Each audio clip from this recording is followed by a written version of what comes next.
Bonjour. Bonjour, vous avez 66 ans, vous étiez ouvrier métallurgiste. Aujourd'hui, vous êtes retraité, vous êtes candidat à la mairie avec une liste investie par Lutte ouvrière. Ce n'est pas la première fois que vous faites campagne. Vous étiez déjà présent au municipal de 2014, mais aussi aux législatives 2017, 2012. J'avoue, je ne suis pas remontée plus loin parce qu'on va s'occuper de l'élection qui nous concerne aujourd'hui. Donc votre programme sur la culture, je vous laisse 5 minutes à partir de maintenant pour développer. Alors, d'abord, je représente donc une liste qui s'est présentée déjà plusieurs fois, qui est la seule liste qui s'est toujours présentée sur son étiquette, c'est-à-dire lutte ouvrière, faire entendre le camp des travailleurs, car nous pensons, nous, que dans ce moment privilégié où la population regarde un peu les choix qui lui sont proposés, il faut faire entendre effectivement la voix des pauvres, des travailleurs, qui n'ont jamais la parole dans tous les problèmes de la vie quotidienne. Alors est-ce qu'on peut séparer la culture du problème de la société? J'arrive pas à y croire. Hein. J'ai bien envie de parler d'un projet, mais d'un projet de société, une société capitaliste dans laquelle nous vivons aujourd'hui, n'a que faire des problèmes en premier qui sont quand même le bien de l'humanité tout entière. C'est pas un problème de nation, c'est pas un problème de région, c'est un bien de l'humanité tout entière, la culture. Et aujourd'hui, je pense que la culture dépend déjà d'un premier problème levé qui serait les conditions de vie décentes de la population. Je ne prends qu'un exemple. Moi, quand je travaillais au CMP, j'allais avec plaisir voir les rencontres de la photo, j'allais avec plaisir voir... et j'étais bien le seul à aller voir les Suds, parce que pratiquement, la charge de travail, la quantité de fatigue que nous accumulions, le peu d'heures de loisirs que nous avions, il était difficile de les répartir pour la plupart entre nos préoccupations, nos vies de famille, et Dieu sait si les préoccupations sont nombreuses dans cette société. Sans compter que, par exemple, on travaillait sur des éléments à pression qui étaient chauffés entre 200 et 250 degrés. Donc, quand il fait l'été, qu'il fait à peu près 40 degrés à l'ombre, plus ça, vous comprenez bien qu'il faut déjà se ressourcer grandement. Donc, moi, je pense que la solution pour qu'une culture soit accessible à la population, eh bien, c'est déjà modifier les conditions de vie de la population. Et il faudra effectivement non pas une élection municipale, mais une révolution. Ce monde dans lequel nous vivons est un monde où finalement la culture est un bien privilégié d'une classe de gens riches. Et je crois que l'essentiel d'une journée d'une femme que je connais, qui a 450 € par mois pour vivre, eh bien c'est lundi le Resto du Cœur, mardi le Secours Populaire, mercredi, et c'est ça. Et c'est les problèmes quotidiens de beaucoup de membres de cette cité, comme d'ailleurs du pays, comme du reste du monde. Et je pense que si on a quelque chose à planter comme drapeau dans cette élection, c'est que ceux qui vous promettent demain des lendemains heureux, d'une culture populaire, d'une culture pour tous, eh bien au pire sont des naïfs, au mieux des menteurs. Les moyens aujourd'hui sont quand même donnés pour les grands groupes. La culture, eh bien effectivement, elle devrait être gratuite. Hein, je prends que l'exemple des rencontres de la photo. Alors ça serait gratuit pour les Arlésiens. Je ne vois même pas pourquoi pour les Arlésiens. Non, messieurs, dames, c'est gratuit une fois. Et si je veux revoir l'exposition, je paye plein pot. Si, messieurs, dames, je m'excuse, c'est moi qui ai la parole, et je dis ce que je veux, et je dis exactement la réalité. Ce n'est pas vrai. Hein. De la même manière que l'ensemble des musées, eh bien, pour une famille, si je vais, pas l'ensemble des musées, la fondation par exemple Van Gogh, si je vais voir une exposition, avec la petite famille, ça va me coûter autour de 100 €. C'est tout simple, c'est comme ça que les choses se règlent. C'est en fonction du niveau et du pouvoir d'achat. Et avant de parler de la culture, eh ben, atterrissons sur la terre dans laquelle nous vivons, hein, où 1% de l'humanité a 50% des richesses fabriquées par l'humanité. Alors Arles n'est pas indifférent là-dessus. Nous avons des grands bourgeois dans la cité, nous avons des fortunes qui ont été faites sur le travail d'autrui, mais qui créent des fondations ou qui créent des événements, et toujours en renfort de biens publics.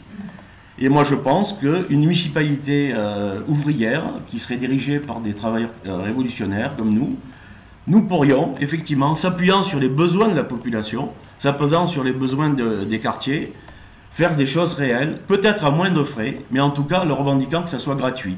Déjà par exemple, il faudrait des transports en commun gratuits, fréquents, qui permettent à toutes les personnes qui ont des difficultés à se déplacer de ne pas être en dehors de tous les événements. Je ne pense pas que par exemple une priorité soit aujourd'hui un casino. Je pense que ce ne sont pas des philanthropes, ils viennent pour faire de l'argent sur les pauvres salaires et les pauvres retraites des gens qui croiront en un avenir en gagnant comme au loto. Beaucoup, voilà. Ça sera vos derniers mots. Voilà. Vous avez écoulé vos 5 minutes. Très bien. Comment peut-on séparer la culture de ce qui se passe dans le reste de la société? Si on continue de se égarer, si je veux pas un dessin.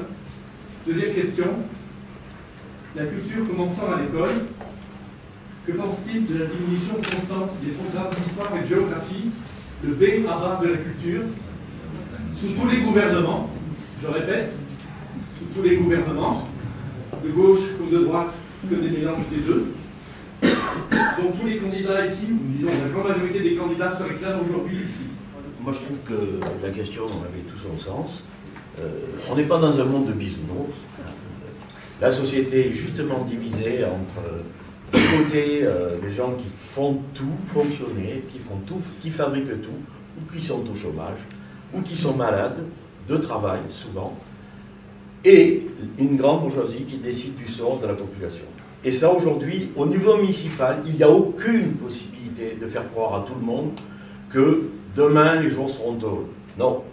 Le passé prend plein d'avenir. J'adore tous ces candidats qui parlent de médiathèques, mais qui ont voté la restriction des budgets, qui ont voté les fermetures et qui maintenant se découvriraient des valeurs extraordinaires de liberté d'action. Avec quels moyens, puisque les dotations de l'État ont été réduites.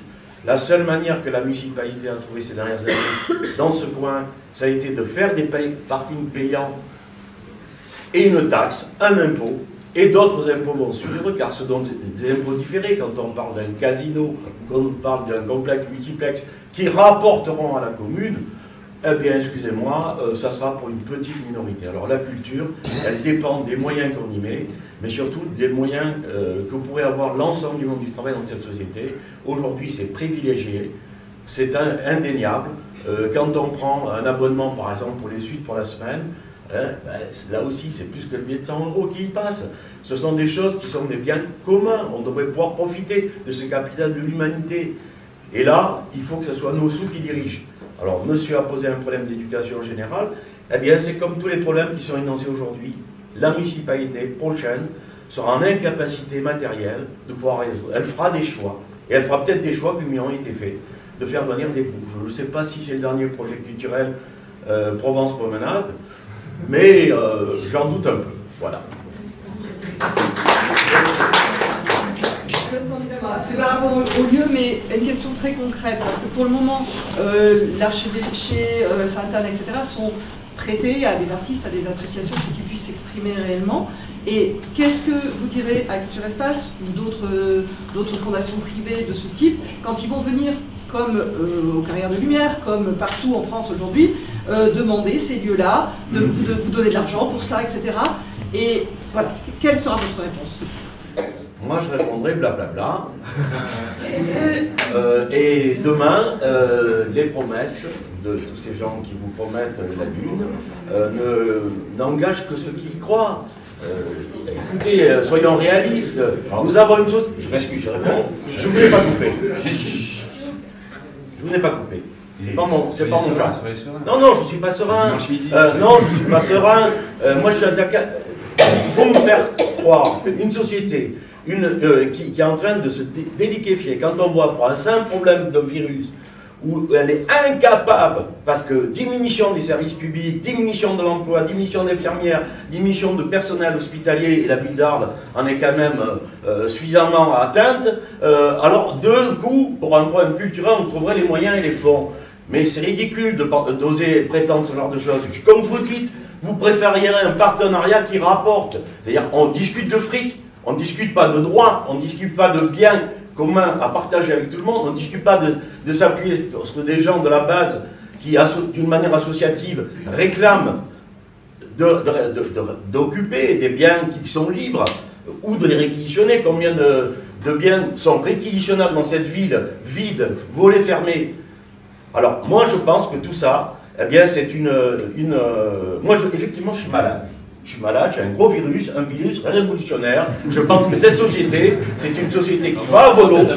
Et quand vous dites demain on rase gratuit, ben on connaît la suite. Personne n'a dit ça. Demain, vous direz demain. Quelqu'un est capable de lire ce qu'il en est de la connexion du site. Effectivement, il y a de l'argent. Il y a de l'argent pour dépolluer le site dans les coffres du patronat d'International Paper. Jusqu'à présent, c'est là qu'on peut le prendre. Et aucune commune digne de ce nom ne devrait se plier à dire bon, il est parti le pauvre, le voleur, hein, il faut que nous prenions en charge. C'est un scandale. Voilà. Monsieur Girard.